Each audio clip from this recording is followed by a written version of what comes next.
Hey, Judy. Morning, Lisa. How's it going? I am bright-eyed and bushy-tailed. You certainly are. Purple glasses, hair looks good. I mean, what can I say? You're gorgeous as always. Well, thank you. And you're wearing something that looks rather springy today. Yeah, actually, it's kind of flannelly though, but it's so comfy. Oh, It's that's so, what Mom got you for Christmas, isn't it? yes, and Kind it's of a very, peachy. very Yes. comfy, cozy for these cool mornings. Yes, exactly. And it's kind of, it was kind of gray out there this morning. So we went on a short walk and, Yeah, so that comfy cozy is definitely appropriate for the day. yeah, absolutely. So we're talking about something really important today. We are. And it was one of those few times when I went walking on the short walk, and on 2 days a week, I do listen to podcasts on my walk because they're usually my long walk days. But I wasn't feeling it this morning. So I thought, I'm just going to listen to a podcast this morning. And I didn't find anything nothing jumped out at me. Hmm. And I was like, what have Judy and I not talked about that I think's really important, or Judy thinks that's really important, or we know that's really important that might be interesting for people to listen to us go on about. And I was kind of going through things that we've already talked about. Hmm. And what kind of jumped into my brain was sleep. Hmm. We have talked about this as sidetrack sisters, and it's something that I felt was really, really, really important from a young age. And you and Mom and Michelle continually struggle with sleep. Hmm. So when I was thinking about that when I was walking, I was trying to figure out why. Why is it something that, why, first of all, why was it so important to me, even as a child? Hmm. And how has that benefited me? And what Hmm. advice do I have for people who do struggle with that issue? Hmm. Hmm. So one of the first things I did when I came back from the walk is I got online, did all the Googles, and it was like, oh, there was really cool stuff. There is super cool stuff about like soundscapes and white noise. And there are like a whole bunch of podcasts that will tell you really boring stories. And they've Yeah. got amazing voices. It's like, ooh, he sounds really deep and melodic. And I listened to it like the first 30 seconds. He's like, I want you to be in London. You are walking along a you are holding a fragrant cup of coffee in your hand. I thought, oh my goodness, I know where he's going. He's really getting you into the senses. He is painting a picture and drawing you in by having you feel and taste and smell what's going on in this environment. Hmm. And Hmm. that's all the farther I got. But I was like, this is cool. And you do know on your phone that you can do a timer, Hmm. because Hmm. I've listened to podcasts in the past, and I hate listening to the podcast to go to sleep because then it's like, what was that about? It was like really good, but I don't remember what it was about, Right, right, you exactly. know? So anyway, I think your idea of listening in the morning is a better idea. to make this part of the our conversation a little bit tighter, I was like, okay, what I really need to focus on, why is sleep so important? And we Mhm. totally agreed on what this is. I mean, there Mhm. has been so much research that's been done about sleep.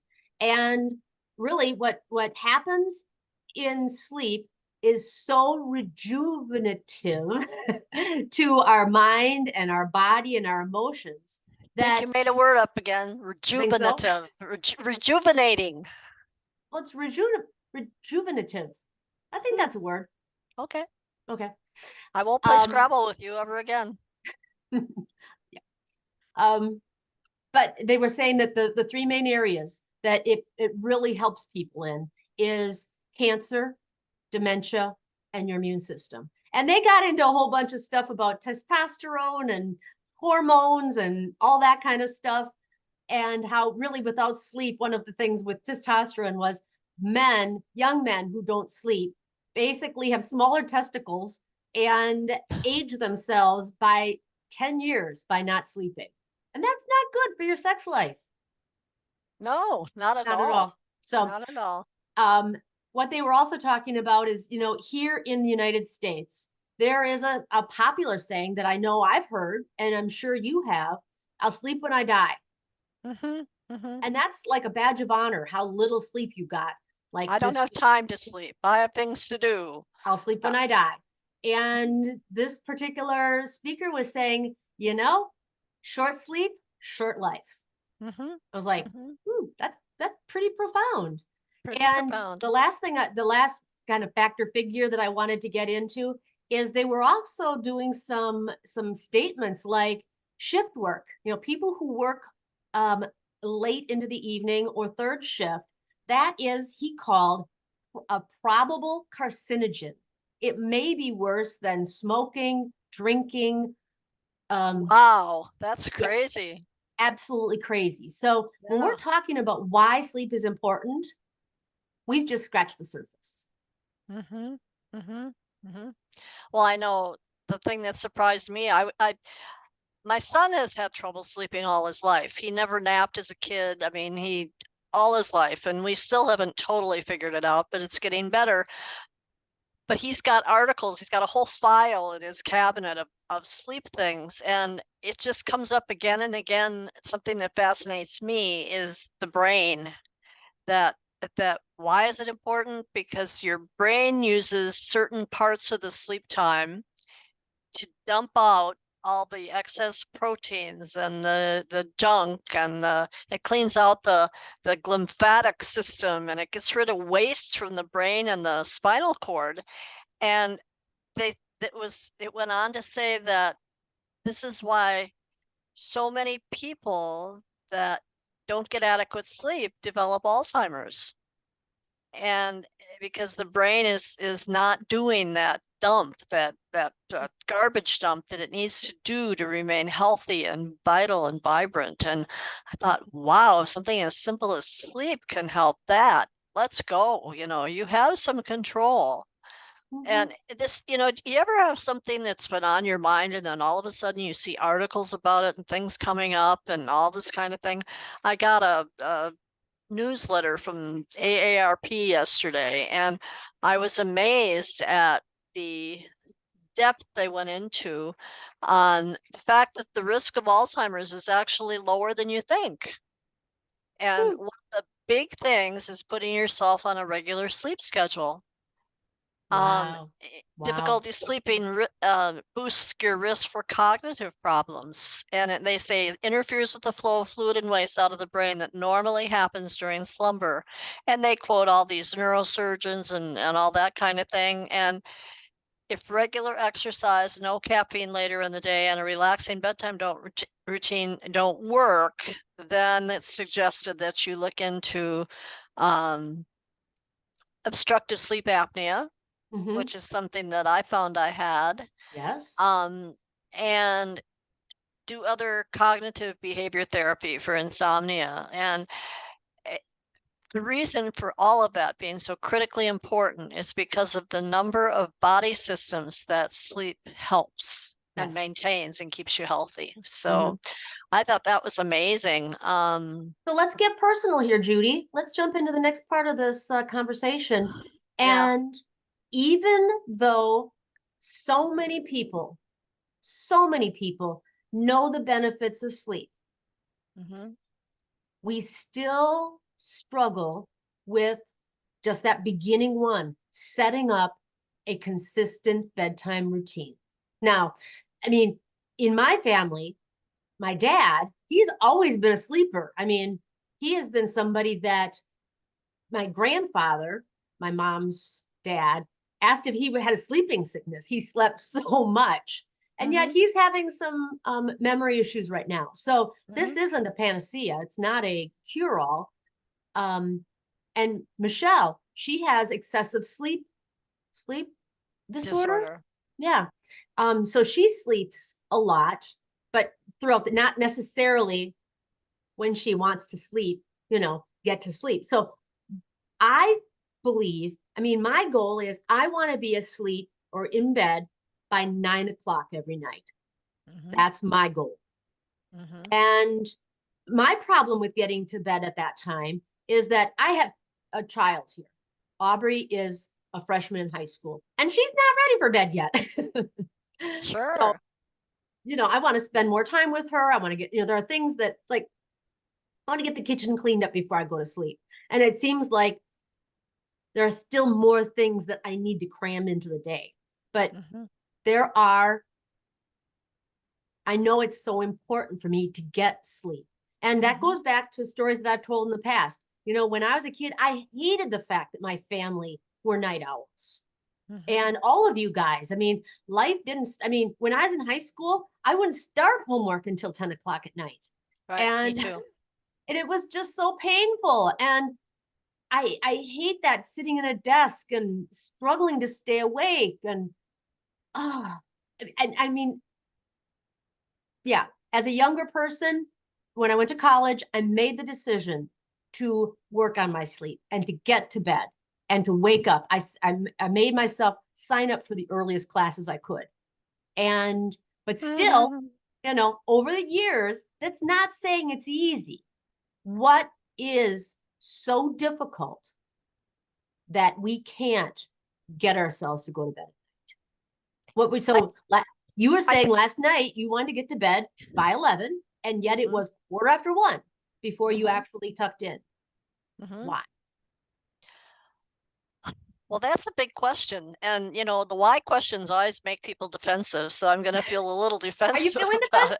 Really? I'm just kind of joking with you. But, it puts me on the spot because, to be honest with you, I don't know why. It's kind of like, Yeah. oh, well, I'll just do this before I go to bed, or I'll just finish that before I go to bed, or Mhm. I'll I take get care of that. this. Oh, I wanted to do that and I didn't get to it. Let me do that quick. It's just, this Mhm. not wanting to leave things until tomorrow, so I do them too late into the night. Mhm. And I mean, even Quincy tells me to go to bed. She's my dog. She'll Mhm. stand Mhm. in front of me and bark. She wants me to go to bed, and I'll say, "Well, you go ahead. I'll be up shortly." And then I don't come up shortly, and she comes down Comes and back. stands in Yep. front of me and barks, "Why aren't you going to bed?" And I would Yes. think with such a Yes. good sentinel that I would listen. Mhm. But, I mean, actually going to bed at 1 has been an improvement for me because I was Mhm. I have all kinds of stuff that's gone on this year, but one of them is the grief after losing Yep. my husband. And one of my favorite things to do was to climb into bed with him. He was a snuggler and that was so nice. And it's kind of like I have this phobia about getting into bed when he's not there. And I Mhm. mean, I gotta get over that one because he's not coming back. So, um, Mhm. yeah, it's partly that, but I'm a big girl. I can get over that. That's not. It shouldn't prevent it. So, I think I'm Well, I don't finding think it. you have to get over it. You need to recognize that that is an issue for you. And I don't think it's a getting over thing, Judy. I Yeah, don't think I it's a suppose getting over. not. I mean, that sucks. Yeah, I think it's an and I miss him and I still need to go to bed. I mean, I need to yeah. take care of myself. Yeah, you need to So, take care of yourself. Yeah. yeah. And the things I'm doing are just, oh, I forgot to water the plants. I forgot to do this, or oh, I meant to do that, or it's like it's stuff that I don't know. I think maybe I'm trying to find some value in my life or something, but it's troubling. So that's a Hmm. big why, and I guess I'm gonna have to talk to my coach about that and see if I can figure out why I don't go to bed because Yeah. it's and what's so silly is I get into bed and it feels good and I love it. I put on my CPAP machine and within 5 minutes I'm asleep. So it's not Mhm. that I lay there Mhm. and toss and turn. Um, and I usually, if I don't set an alarm, if I go to bed at 1 o'clock, I will wake up at about 9. So what does that tell us? Your body needs 8 hours of sleep. Well, when I'm working, I don't have the luxury of sleeping until 9. So I need to back that up and say, okay, best be in bed by 11 if I'm going to get up at 6 or 7. that kind of thing. So I think we fool ourselves into thinking that those things we're doing are more important than getting sleep. And so perhaps a prioritization of Mhm. things you want to do, and maybe that needs a little kick in the butt that says, okay, if that's so important, then get it done at 5 in the afternoon, not at midnight, you know. Well, And I, and two, I think what you just said about the routine. I remember as a child, mother loved falling asleep in front of the TV on the couch. mm-hmm, mm-hmm. Is She'd sleep that? half the night on the couch. Mhm. And I can't believe that that's really good, solid sleep. Plus, then when she would get up and go to bed, then she'd Then have she trouble can't go to falling sleep. back asleep. Yeah, Yeah. so the Yes. sleep pattern got totally um, messed up. So, you know, a suggestion I would make to those people that, like myself, that are not going to bed, which was kind of insightful this morning as we were getting ready for this, looking at all the things. Like this one article is, here's what goes on in your body when you're in lights out mode, and it talks about the brain and your eyes and your muscles and skin, heart, hormones, digestion, the immune system, all the things that sleep is benefiting. And by my bad habit, my lack of real good discipline, I have been preventing my body from having those advantages. And Well, and not only those concrete things, but also just the mental hygiene, the mental health, the your mood, mm-hmm, depression, mm-hmm, the thoughts of harming yourself, mm-hmm, like yeah, just depression, anxiety.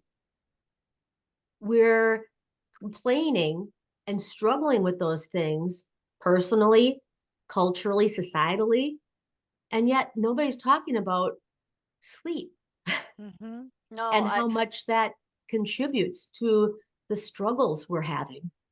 I have an article here from AARP that says the topic is 6 reasons why you're always tired. Mm, And one of the things that they do talk about is that there are large number, especially for older adults like myself.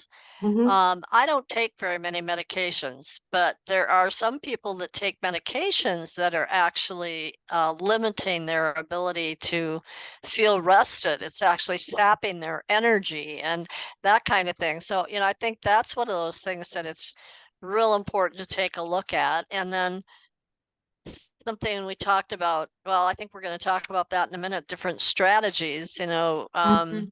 I Yeah, think you and I talked a little bit yesterday about, do you have a sleep routine, that kind of yeah. thing. But I don't know. It just the anxious or depressed. I've had a couple things in my life lately that have caused some of that, and I do say that I have the ability to brush shut my brain off at night, and that's a good thing. So there's no reason to not give myself a little more night than time to be anxious. You know, it's important. And I do suffer from a little bit of anxiety. No, a lot of anxiety. So it comes real easily to me, and It comes naturally. I have a natural uh, propensity for anxiety. Propensity, that's the word I'm Propensity, looking for. yes. There, you made up a word, yes. I didn't, you didn't even catch me at it. But I was trying to figure out what word you were trying. I was still in the processing phase of that word. yeah, Profundity. I mean, I was close. I mean, your mom would have thought, she would have let me go right over it.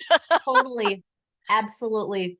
So, you know, why don't you go to bed? You know, I was always one of those kids, I was afraid I was going to miss something. And maybe there's some of that, you know, and to say that, you know, I watch TV, no, not really. I'll have it on for the noise, but and once in a while I do fall asleep on the couch, and that's not good because then I get up and I'm too tired to do my bedtime routine. I do it Mhm. anyway, but I don't think it has the value. I think it's a little bit of a spiral that you get into, and then you start Yes. developing that habit of not. Mhm. And you know, you just have to say, maybe set an alarm on your phone. Okay, it's 10 o'clock. I have 1 hour. before I have to be in bed. If I have an alarm on my phone that tells do me you? time to start winding down to go to bed. Yeah, through my Fitbit app.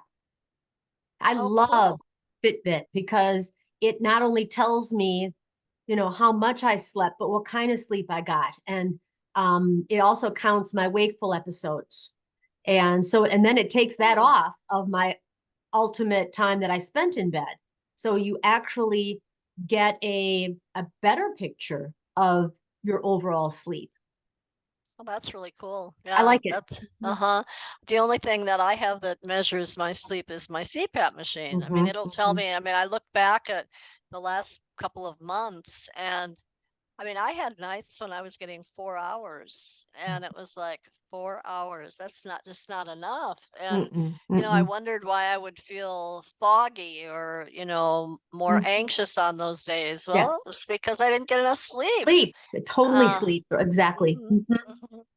So you said something that piqued my interest, and that was that you developed some strategies for what you needed to do to get your good mhm, sleep. So talk about mhm. that. I'm really interested to Well, I hear it. think it all starts with really recognizing what is going to be good for your sleep and Mhm. just making it a good place to sleep. And so your environment is really important. And we've talked Mhm. about this before, how a dark, cool, quiet environment Mhm. is best for sleep. Do you remember she used to have those little screens that she put in front of her windows that she would crack them open Mhm. and even in the winter, Mhm. and it let cool or cold air in just her bedroom. So she didn't Mhm. adjust her whole heating system, but in her bedroom she had, and they still sell those. I know at Wally World they still have those little Well, she screens. actually would turn her heat down in the house too. She'd turn Okay. it down to like 65 at night. Mm-hmm, And the mm-hmm. only room that she kept the heat registers open in were the bathroom. Mm. So, sometimes we'd have these really cold mornings. We'd have meetings in the bathroom because everybody wanted to get warm. But I can actually remember as a kid, she had those screens, but she also some of the old storm windows had Uh-huh. these little like 3 holes, and then there was a little flap that went down over those holes, and mom Oh, would always make sure that that flap was open, so those little 3 holes were open to the nighttime air, and I woke up several mornings as a child, I remember this distinctly, with little tufts of snow on the foot of my bed. They were coming in through those 3 holes, and man, that quilt grandma made, and my great-grandma your great-grandma made, were really useful because I'd snuggle in and it was just a really good environment for sleep. So wow. I think that lower temperature is very important. I can't even sleep in a hot room. Hmm. Hmm. Well, and now, I mean, there are often times that I wake up, because of hot flashes or some people call them night sweats. And so, getting into bed, wearing appropriate clothing, not, is also very important because Mm-hmm. I want to be able to cool off really quickly when I wake up Mm-hmm. like that. Mm-hmm. I think Um, that's exactly true. mhm. Mm-hmm. Because yeah, having a nice cool environment is leads to optimum sleep. But besides that, once you've got that environment down, I think really what it boils down to is routine. And I know many years ago there was a podcast that they were going to talk about morning routines. And I was Mm-hmm. like, I have studied this and talked about this and thought about this so many times that if this person says one thing that is new to me, I will eat my hat.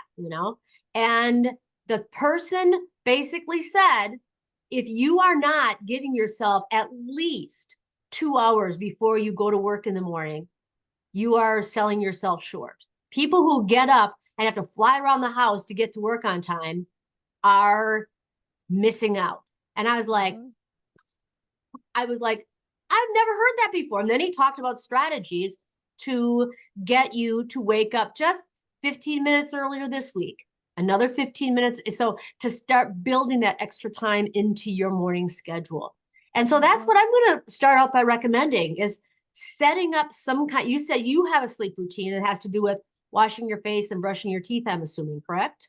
Letting the dog out. letting the dog out, turning off the lights, making sure all the doors are locked, making sure the dishes are in the dishwasher, so I don't have to wake up and look at a messy kitchen. Washing my face, brushing my teeth. I floss my teeth at night. Making sure that Quincy's been out so that she's not going to bug me in the night, which she's Mhm. amazing. I swear she was a camel in another life because she can go the longest time. It's just incredible.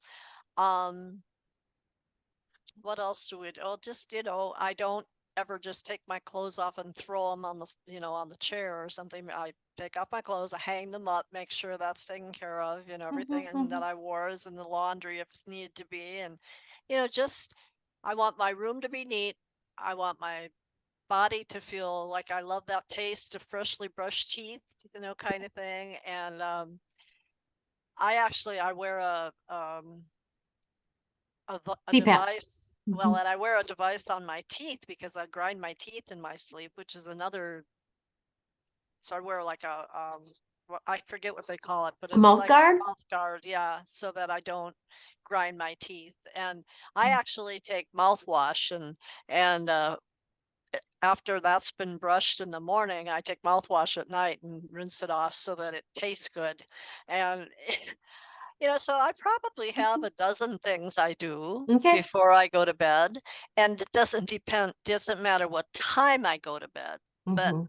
uh, the the thought that when you're talking strategies, what I'm thinking to myself is, okay, so you have about a half an hour worth of things that you do before you go to bed. So if you want to be in bed and ready to sleep by 11, that means you need to go upstairs or get started on your routine by 10:30. Yeah, well, even you, Judy, I mean, when you're talking about last night you got to bed at 1:15, I would I would suggest that that is a more of your reality than 10:30, 11 o'clock. What Hmm. would you say by just, instead of 1:15, I have to be in bed this week, just this week, before 1 o'clock? And then next week, just move that back. I mean, not that you can't go to sleep earlier. Of course you can go to sleep earlier, but your the outside time that you will kick yourself all the way, up the stairs is just 15 minutes different than last week. Instead of making it such a radical Exactly. change, kind of like our Exactly. other strategies we've done for other things. Do it a Hmm. step at a Hmm. time. Don't. I think that's a really really good positive suggestion. Hmm. Um, and I feel strongly that with everything I've read, that there's a very good opportunity to feel better and more alert and all that kind of thing. And I'm of an age where you know senility, dementia, all those things are Yeah. kind of Common. common. And if I can do positive things to, Hmm. delay or eliminate those things, Hmm. Hmm. um, I'd like to do them. I know, growing up, my dad was such a bad example because he would fall asleep in his recliner watching. Usually he'd fall asleep by the time the news was on. And then at midnight, 1 o'clock, mom was slipping a cough drop or a lifesaver in his mouth to get him to wake up so that she could get him to go to bed. And of course, we saw this. This was an example of the way life worked. Or at 10 o'clock, he would go down to sit at his desk and get work done that he should have done right after dinner. Hmm. And Hmm. so, we have not had a good example. I mean, these were lovely people. My dad was very intelligent, but his sleep habits really sucked. And at what age did he pass from heart 61. disease?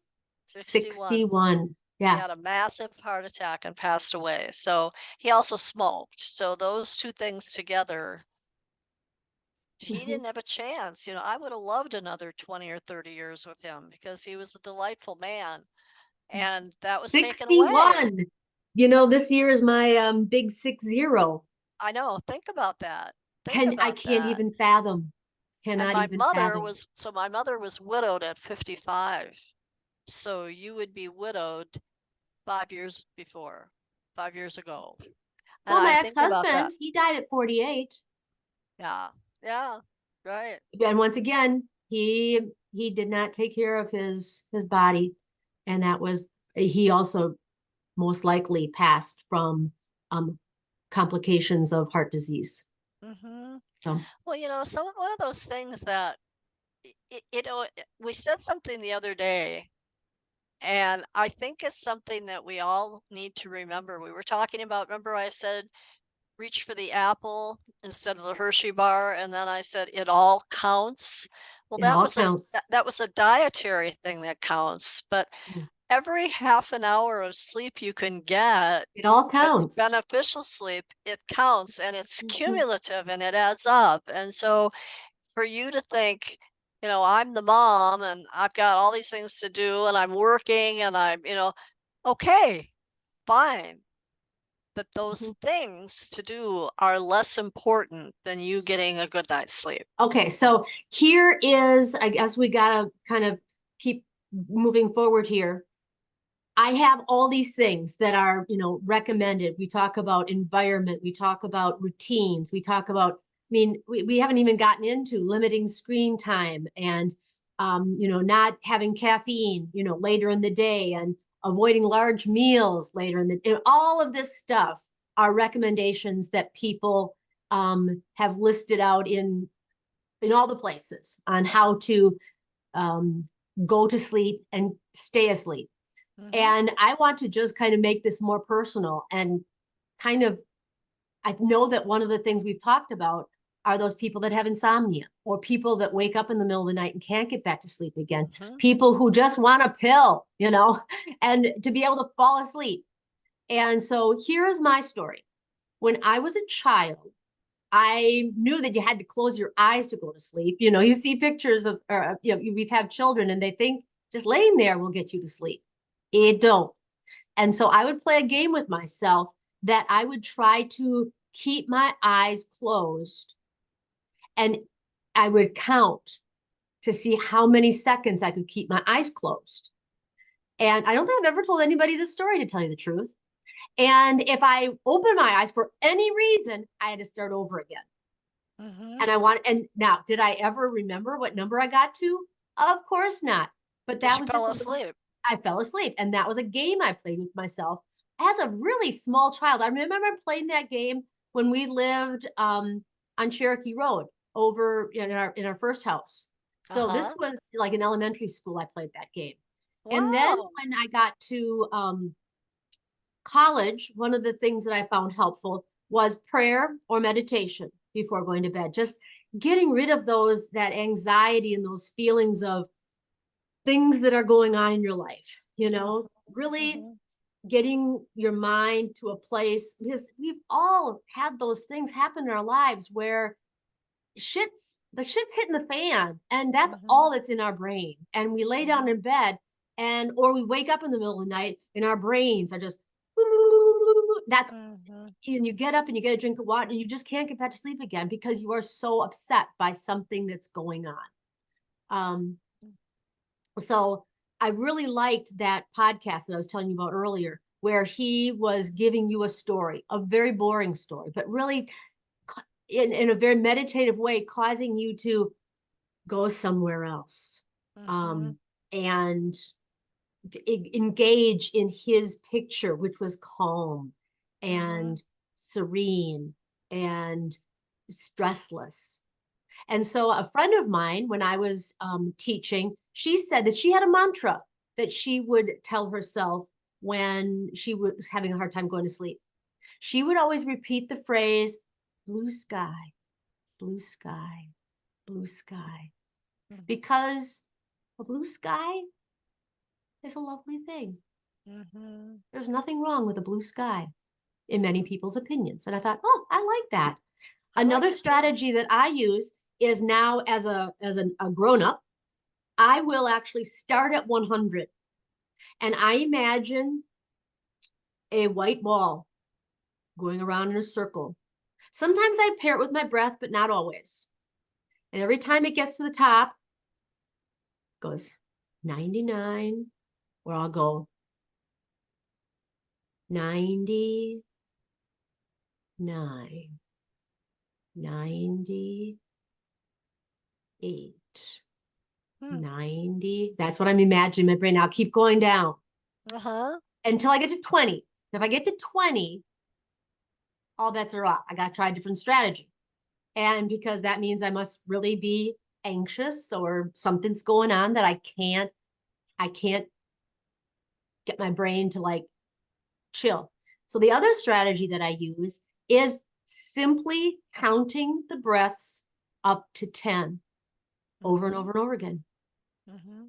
And so I go 1, 2, 3, 4, 5, 6, 7, 8, 9, 10. Mm-hmm. 1, 2, 3, 4. So it's the in breath and the out breath. And all of a sudden you'll find yourself going 21, 22. And it's like, what's going on? Go back to 1, 1, 2, 3, 4. And you just keep bringing yourself back to the beginning of counting up to 10. You're And that definitely goes, a counter. That's the I'm one a I've never counter. tried that. Yes. Yeah. I do a lot of counting tricks. And that's just always worked for me. Because if I Yeah. start like one time I would pray, like go to sleep talking to God. And that just I was like, yeah, I was just turning that into a worry session, is all that did for me. Did not work at all. I can't use words. It has to be something very neutral, like counting. Mhm. The only thing that's ever helped me in that is if I'm really stressed. And I had a mentor teach me this. And he used to tell me, okay, take a box. Got a lot you're worried about. Okay, use a little bigger box and visualize that you're taking all of those worries and you're putting them in the box. The other one comes up. Okay, just put it in the box, put it in the box. Okay, now got them all in there. Okay, put the cover on and tie a ribbon around it and tie a bow. Now I want you to put them on your closet shelf. Now you Mentally. mentally. Now Mhm. you can take this box down tomorrow if you want to, but for tonight, those things are all put aside. Mhm. Okay, now it's time. Mhm. Take a breath and go to sleep. Mhm. And Mhm. actually, that visualization can work a little bit for me. I've had Yeah. that work. I mean, I have no trouble once I'm in bed falling asleep. Mhm. When So I the other was thing we talked about was people who wake up like between 2 and 3 o'clock in the morning. And that's another big problem for lots of people. I always suspect that those people that like to have a glass of wine or a little bit of alcohol before they go to bed, they're candidates for that because Me. Hmm. biologically, there Yep. is a Been certain amount there, of done time that. that the alcohol does a dump into Yep. your system of sugar, and Hmm. that sugar wakes you up with a sugar high like 3 or 4 hours later, and then it's really challenging. It's so easy to get to sleep when you have a drink or two. Mhm. But yeah, that wake up time in the middle of the night sucks. Really sucks. Hmm. And then you lay there and you think, oh my gosh, it's 3 in the morning. Hmm. Oh my gosh, now it's 4 in the morning, and I have to get up at 7 o'clock, and and that's crazy making, knowing that Yeah. you're laying there trying to rest and you're not getting any sleep. Mhm. So, So and what I do with that situation now, I it happened maybe a couple weeks ago where I woke up and I hadn't been drinking, and so I got up, went to the bath, and that's the other thing is I find out that I'm worrying about something, and that's woken me up at 3 o'clock in the morning, and I can just lay there and I keep ruminating about it and ruminating about it. I'm worrying and worrying and worrying. I've got to break that by getting up, going to the bathroom, getting a drink of water, and then I do something different when that happens because I need to quickly get myself back into that lower vibration. And mhm, so I do what's called box breathing when that happens. Do you know what box breathing is? mm-mm, Okay. So what box breathing is, so sometimes I'll sit on the side of the bed, but usually I just lay down and do it. It's you exhale for 4, hold for 4, inhale for 4, hold for 4, exhale for 4, hold for 4, Inhale for 4, hold for 4, box. And you do that several times. Sometimes I'll use my hand, I'll do that 5 times. And that usually works for me. You're calling Just that kind of backs breathing? box breathing. I was drawing a box. Box breathing. Okay. Box breathing. Yeah. Gotcha. And Okay. that really helps me. Box breathing. As you were doing that, I was sitting here, my eyes were getting heavy. It was almost hypnotic. I thought, oh my goodness, that really could work. Yeah, Yeah. that's a great one. I think that has some possibilities. And I think I mentioned to you too, something that I really appreciated from the yoga training that I got was something called yoga nidra. And I was told that doing yoga nidra is as rejuvenative, that's a word we used before, Mm-hmm. as actual sleep. Now, I don't know that I believe that, Mm-hmm. but if you're struggling with sleep, it's the next best thing. And what yoga Mm-hmm. nidra is it's laying in your bed, doing like a full body scan, just making sure you're all rested and relaxed, and then doing like a box breathing or paying attention to your breath, getting into like a meditative state.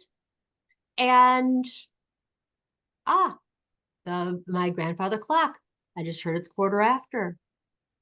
Ah, it's now quarter till. I didn't hear the last one, and that's okay. This is restoring my body. I'm in yoga nidra right now. My body is resting. My body is getting what it needs during this time of rest. Mm-hmm. My body is getting what it needs from this time of rest.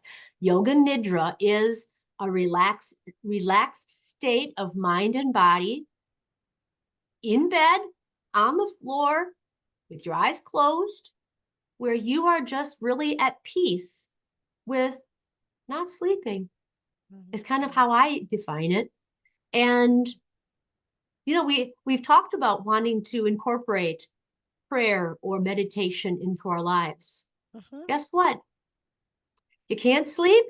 Here's my opportunity That's a for a great little time. personal retreat. Mm-hmm. Great time to just practice the meditation. I Yep, think that's awesome because people say, well, I don't have time for that. Well, at 3 o'clock in the morning when you you can't sleep, sure do. perfect. Well, yeah, and I And do if you believe fall asleep during yoga nidra, awesome. Yahoo! Success, right? No, I think those are great suggestions. And, I don't think we want to make people think we think it's easy. I Mm, think it's mm, simple, but it's not easy. And I no. think you try a And there few of are these people who techniques. struggle with it. Like you said, you have a CPAP machine and you've got a mouth guard for your teeth. And I look yeah. just lovely when I go to bed. So My greatest fear is that we have a fire and I have to figure out what to take off before I run out. Not what do I grab, what do I take off? Oh my God. And awesome. I think the other thing I would like to say is kind of my last word is I think the worst thing we can do for ourselves is to fight sleep.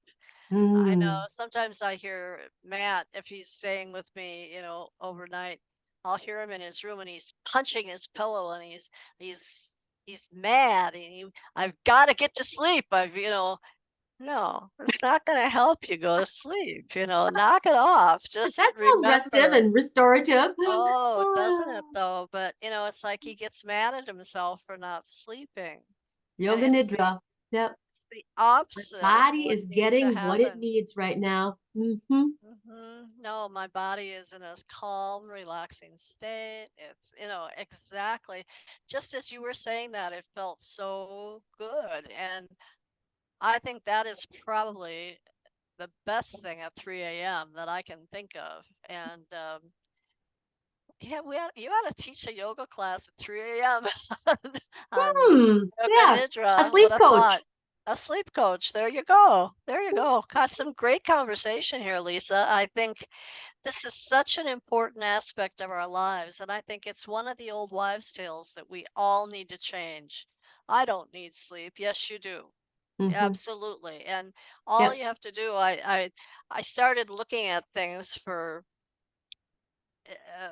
for resource material for our talk today, and I was totally shocked how much information I had right here in my own home that I had put together on sleep. So, The superpower. And if you're not fostering that superpower, get it going for you, girl, because this is mhm. super important. Well, it's a Hmm. superpower you can actually develop. I don't think it's a Yes. superpower you have to have naturally. You know, it's a And talent you thing can because develop it. Yes. yes, yes, and you need to take it one step at a time is another thing you said. Don't try and do radical changes, but a step at a time. Hmm. And then maybe do a little soul searching and find out the why. Why am I Mm. not going to bed at night? What is keeping me awake? What is it that I need to do to put my body into that restful yoga nidra state? You know, it just it's our responsibility to take care of these bodies. And do you want to suffer with dementia for your last 20 years, or do you want to live to be a vibrant 90 years old? You know, it's, or 100, maybe 100 if we're really good about it. And as I get closer to that number, Yeah. becomes Yeah. very meaningful to me. Mhm. Good input, good input. You're a pro at that. You know, this another reason for people to tune in to Lisa Hoffman coaching because you have some really excellent skills in those areas. Well, thank you. I really Mm, appreciate that. yeah, And yeah. with those warm fuzzies, let's rock on and log out. We'll be back again next week. Okay. Lisa, Cool. thank you so Okay. much for Love you, Judy. having this idea. Love you too. And get some get some rest on your next week, okay? Okay, great. Bye-bye. Bye bye.